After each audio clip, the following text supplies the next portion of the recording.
सभी दोस्तों को नमस्कार। स्वागत है आप लोगों का आरकेजीएस क्लासेस में।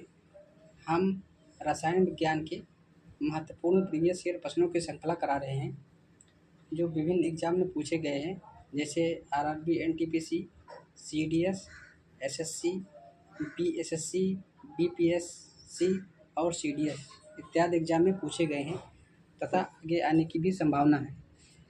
कल तक केमिस्ट्री के लगभग हमने 49 क्वेश्चन करा दिए थे। आज हम 50 नंबर से शुरुआत करेंगे। तो आइए देखते हैं आज का पहला क्वेश्चन, यानी क्वेश्चन नंबर 50 क्या कहता है।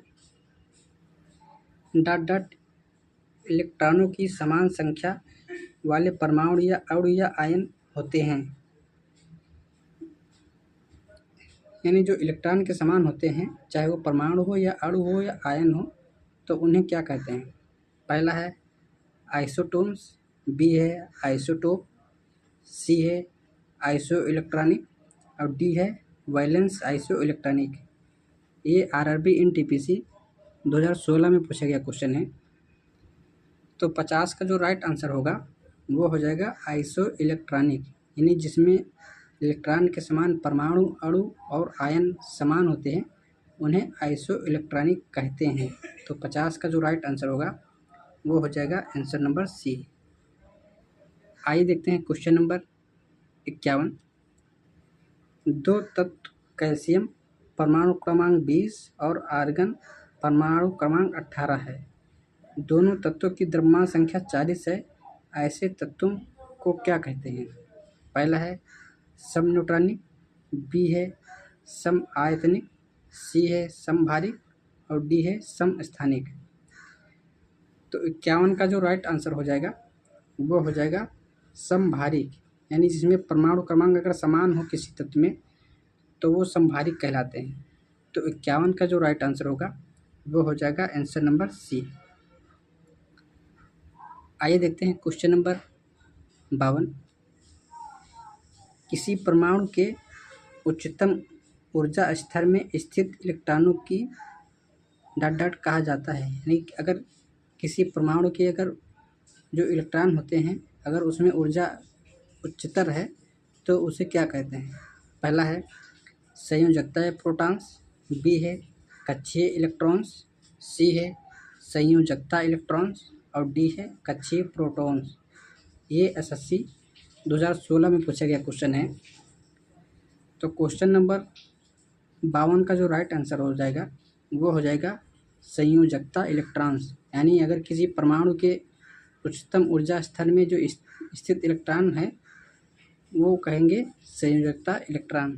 तो 52 का जो राइट आंसर होगा वो हो जाएगा आंसर नंबर सी। आइए देखते हैं क्वेश्चन नंबर 53। किसी तत्व के रासायनिक गुणधर्म किस पर निर्भर करते हैं।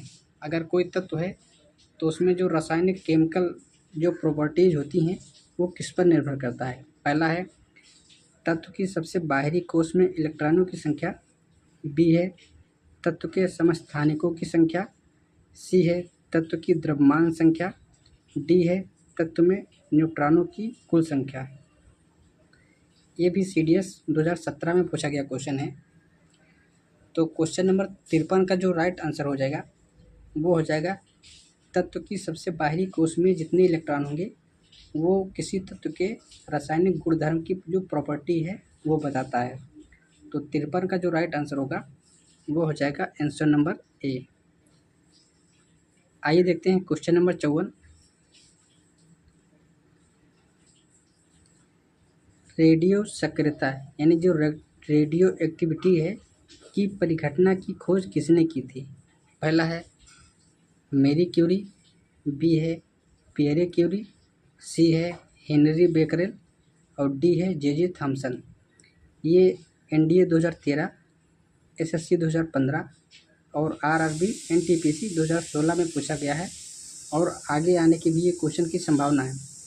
तो 54 का जो राइट आंसर हो जाएगा वो हो जाएगा हेनरी बेकरेल ने रेडियो सक्रियता की परिघटना की खोज की है। तो 54 का जो राइट आंसर होगा वो हो जाएगा आंसर नंबर सी। आइए देखते हैं क्वेश्चन नंबर 55। रेडियोधर्मिता की यूनिट क्या है? पहला है एंगस्ट्रॉम, बी है कैंडेला, सी है फर्मी और डी है क्यूरी। ये भी एसएससी में 2 बार पूछा गया है, एक एसएससी 2013 और एसएससी 2016। ये जितने भी क्वेश्चन करा रहे हैं, ये आप चाहे जिसकी भी तैयारी कर रहे हो, चाहे अग्निवीर या रेलवे, एनटीपीसी, बीपीएससी या यूपीटीपीएससी, किसी में भी ये क्वेश्चन पूछे जा सकते हैं। तो क्वेश्चन नंबर 55 है, जो रेडियोधर्मिता का यूनिट होगी वो होगी क्यूरी। तो 55 का जो राइट आंसर होगा वो हो जाएगा आंसर नंबर डी। आइए देखते हैं क्वेश्चन नंबर 56। रेडियोधर्मिता नापी जाती है। पहला है गीगर मूलर काउंटर द्वारा, बी है पोलरीमीटर द्वारा, सी है कैलोरीमीटर द्वारा और डी है बैरोमीटर द्वारा। तो 56 का जो राइट आंसर हो जाएगा वो हो जाएगा गीगर मूलर काउंटर के द्वारा रेडियोधर्मिता की माप की जाती है। तो 56 का जो राइट आंसर होगा वो हो जाएगा आंसर नंबर ए। आइए देखते हैं क्वेश्चन नंबर 57। रेडियोधर्मी वस्तुओं को किससे बने पात्र में रखना चाहिए? पहला है शीशा, बी है इस्पात, सी है लोहा, डी है एल्यूमिनियम। तो 57 का जो राइट आंसर हो जाएगा वो हो जाएगा शीशा में, यानी जितनी भी रेडियोधर्मी वस्तुएं हैं उन्हें शीशा में रखा जाना चाहिए। तो 57 का जो राइट आंसर होगा वो होगा आंसर नंबर ए। आइए देखते हैं क्वेश्चन नंबर 58। रेडियोधर्मी तत्व किसका उत्सर्जन करते हैं? पहला है पराबैंगनी किरणों का उत्सर्जन, बी है अल्फा बीटा तथा गामा का विकिरण, सी है रेडियो तरंगे और डी है आवर्त तरंगे। ये भी एसएससी 2013 में पूछा गया क्वेश्चन है। तो 58 का जो राइट आंसर हो जाएगा वो हो जाएगा अल्फा बीटा तथा गामा, यानी जो रेडियोधर्मी तत्व हैं वो इन तीनों का उत्सर्जन करते हैं। तो 58 का जो राइट आंसर होगा वो हो जाएगा आंसर नंबर बी। आइए देखते हैं क्वेश्चन नंबर 59। निम्नलिखित में से किसमें ऋणात्मक आवेश होता है? पहला है अल्फा किरण, बी है बीटा किरण, सी है गामा किरण और डी है एक्स किरण। तो क्वेश्चन नंबर 59 का जो राइट आंसर होगा वो हो जाएगा बीटा किरण, यानी जो बीटा किरणें होती हैं वो ऋणात्मक आवेश धारण करती हैं। तो 59 का जो राइट आंसर होगा वो हो जाएगा आंसर नंबर बी। आइए देखते हैं क्वेश्चन नंबर 60। निम्नलिखित में से किसके उत्सर्जन से समभारिक उत्पन्न होते हैं? पहला है अल्फा किरण, बी है बीटा किरण, सी है गामा किरण और डी है एक्स किरण। ये CDS 1999 में पूछा गया क्वेश्चन है। तो क्वेश्चन नंबर 60 का जो राइट आंसर हो जाएगा वो हो जाएगा बीटा किरण, यानी जो बीटा किरणें होती हैं वो समभारिक उत्पन्न करती हैं। तो 60 का जो राइट आंसर होगा वो होगा आंसर नंबर बी। आइए देखते हैं क्वेश्चन नंबर 61। रेडियोधर्मी पदार्थ में किस दौरान कोई परिवर्तन द्रव्यमान या आवेश में नहीं होता है? पहला है बीटा उत्सर्जन में, बी है गामा उत्सर्जन में, सी है ऑक्सीकरण यानी ऑक्सीडेशन में और डी है अल्फा उत्सर्जन में। तो 61 का जो राइट आंसर हो जाएगा वो हो जाएगा गामा उत्सर्जन में। तो 61 का जो राइट आंसर होगा वो होगा आंसर नंबर बी। आइए देखते हैं क्वेश्चन नंबर 62। अल्फा बीटा तथा गामा की वेधन शक्तियाँ अपने आरोही अवरोही क्रम में किस क्रम में होती हैं? अवरोही क्रम में होता है घटते हुए क्रम में, यानी पहले सबसे ज़्यादा, उसके बाद उससे कम, उसके बाद उससे कम। तो ये होता है अवरोही क्रम। तो पहला है अल्फा बीटा गामा, बी है गामा बीटा अल्फा, सी है बीटा अल्फा गामा, डी है गामा अल्फा बीटा। ये भी SSC 2013 में पूछा गया क्वेश्चन है। तो क्वेश्चन नंबर 62 का जो राइट आंसर हो जाएगा वो हो जाएगा गामा, बीटा और अल्फ़ा। यानी जो अल्फ़ा, बीटा, गामा की जो बेधन शक्तियाँ होती हैं वो होंगी गामा, बीटा, अल्फ़ा। यानी इसको ऐसे भी लिख सकते हैं, जैसे आरोही क्रम है तो इसमें लिख सकते हैं, जैसे पहले गामा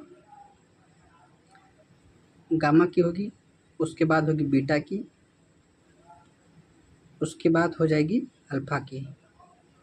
तो ये अवरोही क्रम है, मतलब सबसे ज़्यादा बेधन क्षमता जो होगी वो होगी गामा की, उसके बाद होगी बीटा की, उसके बाद होगी अल्फ़ा की।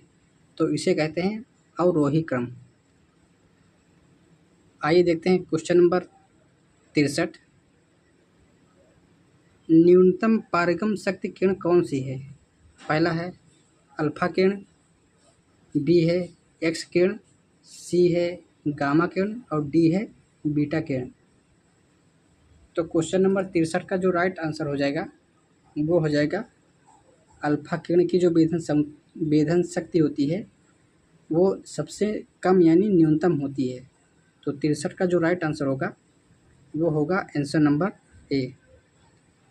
आइए देखते हैं क्वेश्चन नंबर 64।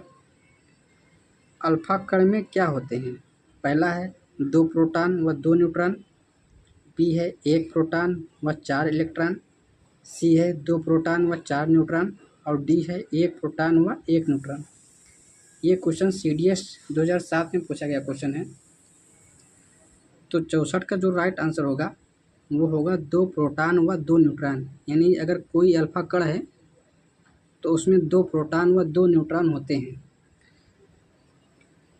तो 64 का जो राइट आंसर होगा वो हो जाएगा आंसर नंबर ए। तो आज के लिए इतना ही। आप लोग वीडियो को लाइक कीजिए, शेयर कीजिए। कल एक और नए वीडियो में मिलेंगे, तब तक के लिए नमस्कार, जय हिंद, वंदे मातरम।